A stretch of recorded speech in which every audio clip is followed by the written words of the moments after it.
मैं डॉक्टर चंदनमल शर्मा आज आपको बीए पाठ प्रथम के भौतिक भूगोल में पृथ्वी की रचना सामग्री चट्टान, जिसे अंग्रेजी में रॉक्स कहते हैं, के बारे में बताने जा रहा हूँ। हमने पृथ्वी की आंतरिक संरचना के बारे में भी आपसे चर्चा करी है और इसकी बनावट के बारे में हमने बताया था। अब हम पृथ्वी की बाह्य संरचना पर प्रकाश डालने जा रहे हैं।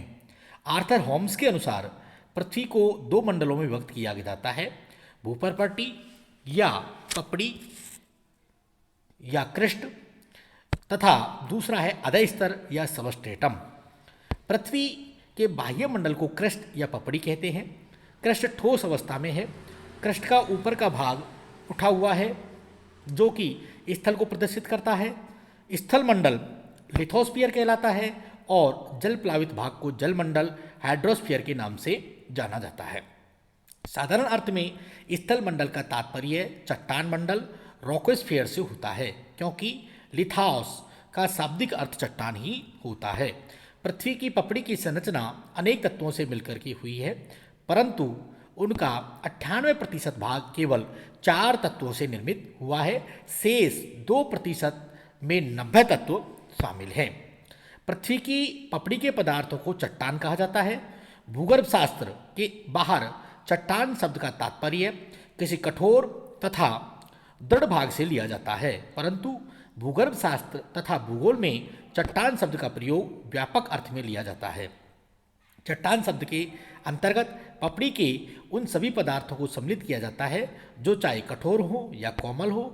चट्टान ग्रेनाइट तथा बलुआ पत्थर के समान कठोर हो सकती है, चीका और रेत की तरह कोमल हो सकती है, खड़िया मिट्टी तथा चूने पत्थर की भांति प्रवेश हो सकती है, अथवा प्लेट के सदृश अप्रवेश भी हो सकती है। तो हमने जो चट्टान की बात करी वो पपड़ी, ऊपर की पपड़ी का भाग शामिल है। इसमें चट्टान की रचना खनिज पदार्थों से मिलकर होती है। प्रत्येक सेल में एक से अधिक खनिजों का मिश्रण रहता है। आर्थर होम्स के अनुसार सेलों का अधिकांश भाग खनिजों का सम्मिश्रण होता है। पपड़ी के अनेक तत्व कई रूपों में एकत्रित तथा संगठित होकर के सेलों का निर्माण करते हैं। पपड़ी के तत्वों पर यदि दृष्टिपात किया जाए तो स्पष्ट हो जाता है कि ये तत्व अत्यंत हल्के हैं। यही कारण है कि पृथ्वी की पपड़ी क्रस्ट या अधः स्तर सबस्ट्रेटम से हल्की तथा कम घनत्व वाली है। प्राय ऐसा विश्वास किया जाता है कि पपड़ी के सेलों की रचना लगभग 2000 खनिजों से हुई है, जिनमें से केवल 6 खनिजों का अंश अधिक रहता है।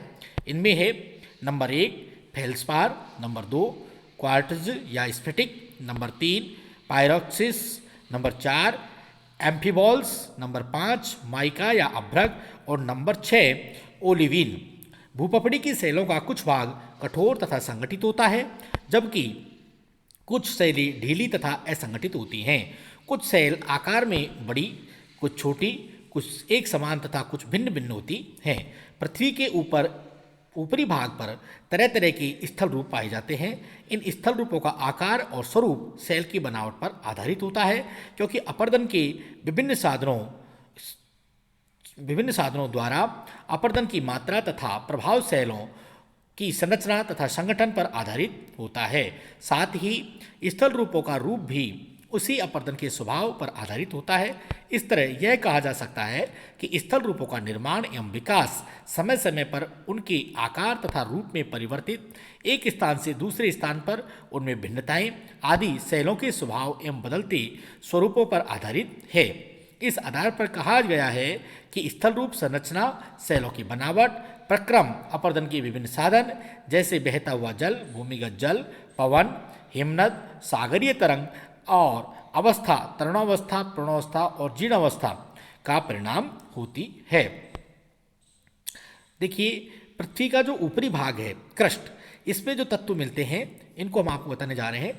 नंबर 1 पे है oxygen 46.8%, number 2 silicon 27.72%, number 3 aluminium 8.13%, number 4 लोहा 5%, number 5 calcium 3.63%, number 6 sodium 2.83%, potassium 2.59%, 8 number पे है मैग्नीशियम 2.9%। इस तरह ये कुल लगभग 99% भाग में ये पदार्थ पाए जाते हैं। साधारण रूप से सेलों की रचना दो रूपों में होती है, या तो पपड़ी के ऊपर या भूपृष्ठ के नीचे। सामान्य रूप से, परंतु सदैव नहीं, भूपृष्ठ के नीचे बनी सेल आग्नेय तथा ऊपर निर्मित सेल अवसादी सेल कही जाएंगी। देखिए, भूपृष्ठ के जो नीचे बनेंगी वो आग्नेय कहलाएंगी और जो ऊपर बनेंगी उन्हें हम अवसादी सेल कहते हैं। इन दो सेलों के स्थान परिवर्तन के समय उनमें परिवर्तन हो जाता है। इस तरह परिवर्तन सेल रूपांतरित सेल होती है। जहाँ तक सेलों की उत्पत्ति का सवाल है, रूपांतरित तथा अवसादी चट्टानें प्रत्यक्ष अथवा अप्रत्यक्ष रूप से आग्नेय सेलों से ही निर्मित होती हैं। सर्वप्रथम पृथ्वी के तरल अवस्था के बाद पिघले पदार्थों के ठोस होने के कारण आग्नेय सेलों का निर्माण हुआ। पुनः अपरदन के विभिन्न साधनों ने आग्नेय सेलों के अपरदित पदार्थों को अन्यत्र जमा करना प्रारंभ कर दिया। परिणाम स्वरूप संगठन के कारण अवसादी सेलों का निर्माण हुआ। आगे चल करके गतिक तथा तापीय परिवर्तनों के कारण आग्नेय तथा अवसादी सेलों का रूप बदल गया, जिससे तीसरे प्रकार की सेल रूपांतरित या कायांतरित सेल का निर्माण हुआ। यदि सूक्ष्म दृष्टि से देखा जाए तो सेलों के निर्माण में चक्रीय व्यवस्था का आभास होता है। निर्माण की इस चक्रीय व्यवस्था के आधार पर पृथ्वी की आयु तथा भूगर्भिक इतिहास पर प्रकाश पड़ता है। इसी कारण कहा गया है कि चट्टान पृथ्वी के इतिहास के पन्ने हैं। चट्टानों का वर्गीकरण। यदि भूपृष्ठ पर फैली चट्टानों का विश्लेषण किया जाए तो पता चलता है कि उनकी उत्पत्ति, भौतिक गुण, रासायनिक गुण तथा स्थिति पे पर्याप्त अंतर पाया जाता है। सेलों को सामान्य रूप से उनके निर्माण की प्रक्रिया के आधार पर विभाजित किया जाता है। अब देखिए, बनावट की प्रक्रिया के आधार पर मेथड ऑफ फॉर्मेशन के आधार पर चट्टानों को तीन भागों में विभाजित किया जाता है। आग्नेय सेल, पृथ्वी के तरल मैग्मा तथा लावा के शीतल होने से निर्मित सेल। अवसादी सेल, सेडिमेंट्री रॉक्स, अवसादों के जल भाग में जमा होने अथवा जीवावशेषों के जमाव से निर्मित सेल अवसादी सेल कहलाती है। रूपांतरित सेल, मेटामॉर्फिक रॉक्स, दाब तथा ताप के कारण आग्नेय एवं अवसादी सेलों से परिवर्तन होकर निर्मित सेल को रूपांतरित या कायांतरित सेल कहते हैं। एक सामान्य विभाजन और बताया गया है। एक होता है रवेदार क्रिस्टलाइन रॉक्स, जिनमें आती हैं आग्नेय और रूपांतरित सेल। दूसरी ढेरयुक्त सेल क्रिस्टिक्स रॉक, इसमें अवसादी सेलों को शामिल किया गया है।